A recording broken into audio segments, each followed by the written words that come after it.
तो नेता को अगर अपने बीच में चाहती है जनता, तो नेता को जनता के बीच में चलना चाहिए ना। अगर ये बात मैं कह रहा हूं तो का बुरा कह रहा हूं? भारतीय जनता पार्टी की विदाई करने का काम करना साथियों। नमस्कार, मैं हूं पंकज झा और आप मेरे साथ देख रहे हैं ऑफ द रिकॉर्ड। आप अगर बिहार और यूपी के रहने वाले हैं या कभी गए हों तो वहां गांव देहात में एक बड़ी पुरानी कहावत है जो खूब प्रचलित भी है। कुछ लोगों के बारे में कहा जाता है कि उनके आंत में दांत होता है। आंत में दांत के पीछे कहानी होती है कि उन्हें समझना मुश्किल ही नहीं, नामुमकिन है। किसी किसी के बारे में कहा जाता है कि अगर इनको समझ लिया तो समझिए कि भगवान ब्रह्मा को आपने समझ लिया। राजनीति में भी कुछ ऐसे ही किरदार हैं जिनको समझना लगभग नामुमकिन है, और ऐसे ही यूपी की राजनीति के किरदार हैं और उनका नाम ओम प्रकाश राजभर है। आप पूछेंगे मैं उनके बारे में ऐसा क्यों कह रहा हूँ? क्योंकि वो ऐसा करते रहे, अभी भी कर रहे हैं और आने वाले समय में करेंगे, इस बात का हम सबको पक्का यकीन है। जो ओम प्रकाश राजभर अब से कुछ महीने पहले यूपी के विधानसभा चुनाव में जगह जगह चुनावी सभाओं में ये कहते हुए घूमते थे कि मैंने एक कसम खाई है कि अखिलेश यादव जी को यूपी का मुख्यमंत्री बनाकर ही मैं दम लूंगा। माननीय अखिलेश यादव जी को मुख्यमंत्री उत्तर प्रदेश में बनाने का जो बीड़ा ओम प्रकाश ने ठाना है उसको पूरा करना साथियों, फैसला देने वाले जज मालिकों के बीच में है। पता नहीं उस कसम का क्या हुआ, अखिलेश यादव मुख्यमंत्री तो नहीं बन पाए, तो मुझे लगता है कि ओम प्रकाश राजभर ने वो कसम भी तोड़ ही ली। हालात कुछ ऐसे हो रहे हैं कि यूपी से लेकर दिल्ली तक सत्ता के गलियारों में इस बात की चर्चा तेज होने लगी है कि आखिर राजभर जी योगी सरकार में कैबिनेट मंत्री की शपथ कब लेंगे। ये सवाल इसीलिए पूछा जाने लगा है कि उनके और बीजेपी के बीच रिश्ते अब मीठे मीठे होने लगे हैं। सब कुछ मीठा मीठा सा लगने लगा। खबर ये आ गई है, और ये खबर पक्की खबर है, उसकी चिट्ठी भी आ गई है कि राजभर साहब की जान को खतरा है और उनको वाई श्रेणी की यूपी पुलिस सुरक्षा दे रही है। यही ओम प्रकाश राजभर थे विधानसभा चुनाव के दौरान जिनको पुलिस ने दौड़ा लिया था। तब कह रहे थे उनकी जान पर हमला हो सकता है, उनकी जान खतरे में है, लेकिन अब उनकी जान की सलामती की चिंता किसी और को नहीं, योगी जी की पुलिस को है। ये अचानक से प्यार नहीं उमड़ा है, इस प्यार के पीछे भी सियासत है, और इस सियासत के पीछे भी 2024 का लोकसभा चुनाव है, जिसके लिए बीजेपी ने एक नारा दिया है, एक ब्लूप्रिंट बनाया है, मिशन 80। यूपी में लोकसभा की 80 ही सीटें हैं, और इसीलिए पार्टी को लगता है कि इससे बेहतर मौका नहीं हो सकता कि अगर ओम प्रकाश राजभर को साथ ले लें तो पूर्वांचल के कुछ सीटों पर जो वोटों का हिसाब किताब गड़बड़ हो सकता है वो हिसाब किताब दुरुस्त हो जाएगा। और चूँकि रामपुर और अभी आजमगढ़ में जो लोकसभा के उपचुनाव हुए हैं उसके बाद से बीजेपी के रणनीतिकारों को लगता है कि 80 का मिशन पूरा हो सकता है, ये कोई नामुमकिन नहीं। खैर, लौट कर आते हैं ओम प्रकाश राजभर की। अब मैं ये कहूँगा नहीं आपको, ओम प्रकाश राजभर के उन पुराने बयानों की याद नहीं दिलाऊंगा जिसमें उन्होंने प्रधानमंत्री नरेंद्र मोदी, केंद्रीय गृह मंत्री अमित शाह या फिर यूपी के मुख्यमंत्री योगी आदित्यनाथ के बारे में क्या क्या नहीं कहा। अगर लक्ष्मण रेखा कुछ होती है तो शायद वो ओम प्रकाश राजभर के लिए नहीं होती होगी, क्योंकि बयानों में उन्होंने किसी के लिए भी कोई मर्यादा नहीं रखी थी जब विधानसभा के चुनाव चल रहे थे और अखिलेश यादव के साथ वो पीला वाला गमछा ओढ़कर चुनाव प्रचार कर रहे थे। ऐसा लग रहा था कि अखिलेश यादव के चुनावी रथ के वही सारथी हों। वो जो कृष्ण अर्जुन वाली भूमिका होती है ना, तो लग रहा था जैसे कि भगवान कृष्ण की भूमिका में वही आ गए।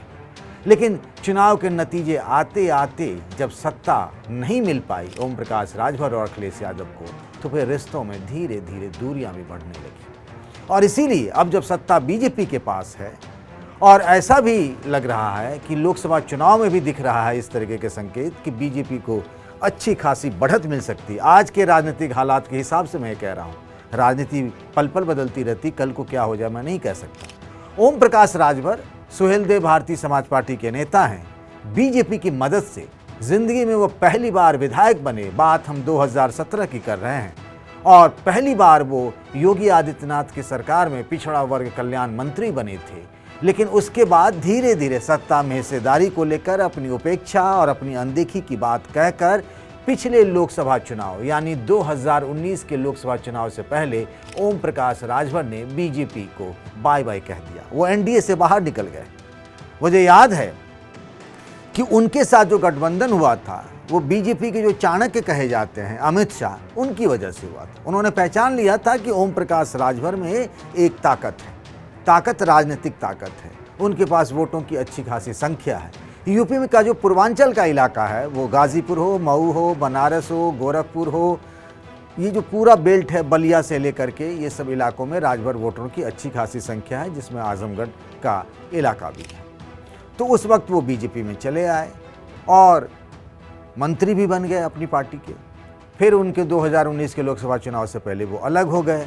फिर धीरे धीरे वो कई तरह की बातें करते रहे कि मैं फलाने के साथ चला जाऊंगा। कभी ओवैसी, असदुद्दीन ओवैसी के साथ घूमने लगे, कभी शिवपाल यादव के साथ चले गए, कभी वो मायावती की तारीफ करते थे, लेकिन आखिरकार वो साइकिल यानी अखिलेश यादव की साइकिल के साथ हो लिए विधानसभा चुनाव में। खैर, बात अब ये हो रही है कि इसी महीने की 13 तारीख को ओम प्रकाश राजभर चुपके से दिल्ली चले आते हैं और दिल्ली आकर केंद्रीय गृह मंत्री अमित शाह से मुलाकात करते हैं। पर ये बात उन्होंने किसी को बताई नहीं। जब उन्होंने ये कहना शुरू कर दिया कि अखिलेश यादव राष्ट्रपति के चुनाव को लेकर उनसे तो कुछ पूछ नहीं रहे, सलाह मशवरा नहीं कर रहे हैं, उनसे वोट नहीं मांग रहे हैं, तो फिर वो क्या करें।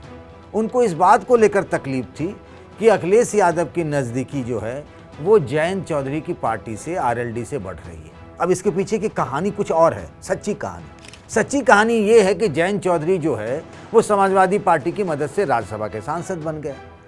चाहते थे ओम प्रकाश राजभर कि उनके बेटे जो हैं 2, अरविंद और अरुण। अरविंद पिछला विधानसभा चुनाव भी लड़े, वाराणसी के शिवपुर विधानसभा सीट से चुनाव वो हार गए, तो वो चाहते थे कि उनको एमएलसी बना दिया जाए। अखिलेश यादव इस बात के लिए तैयार नहीं हुए। उन्हें लगा इनकी पार्टी के 6 ही विधायक हैं, इनको कहाँ से एमएलसी में एडजस्ट कर ले। वैसे भी अखिलेश यादव ने कईयों के लिए एमएलसी का वादा कर दिया था। अब सब जानते हैं आप, इमरान मसूद से लेकर ना जाने ये लिस्ट कितनी लंबी है कि मैं बोल ही नहीं सकता। कौन, एक अनार 100 बीमार वाली कहावत थी, उसमें से 101 में खुद ओम प्रकाश राजभर भी घुस गए कि मेरे बेटे को टिकट दे दो, उनको एमएलसी बना दो। वो संभव नहीं हुआ और इस बात की टीस राजभर को रही। वो चाहते थे कि बेटे को एस्टैब्लिश कर लें, एमएलसी का टिकट मिल जाए उन्हें तो वो जीत जाएंगे, पर ऐसा नहीं हुआ। और उसी दिन से जो मन में खटास शुरू हुआ, तब वो कहने लगे कि अखिलेश यादव धूप में निकलते नहीं हैं, वो हमेशा गाड़ी से घूमते हैं। उससे पहले विधानसभा चुनाव में जब अखिलेश यादव के साथ ओम प्रकाश राजभर चुनाव प्रचार कर रहे थे, तब कभी ओम प्रकाश राजभर ने ऐसी बात तो नहीं कही। जैसे ही एमएलसी की सीट वाला ओम प्रकाश राजभर का गुणा गणित गड़बड़ाया, तो उन्होंने अखिलेश यादव के खिलाफ मोर्चा खोल दिया। वो सत्तू पानी लेकर उनके पीछे पड़ गए कि अखिलेश यादव को राजनीति करनी नहीं आती, वो मेहनत नहीं करते, वो ड्राइंग रूम में बैठकर पॉलिटिक्स करते हैं, चाटुकारों से घिरे रहते हैं।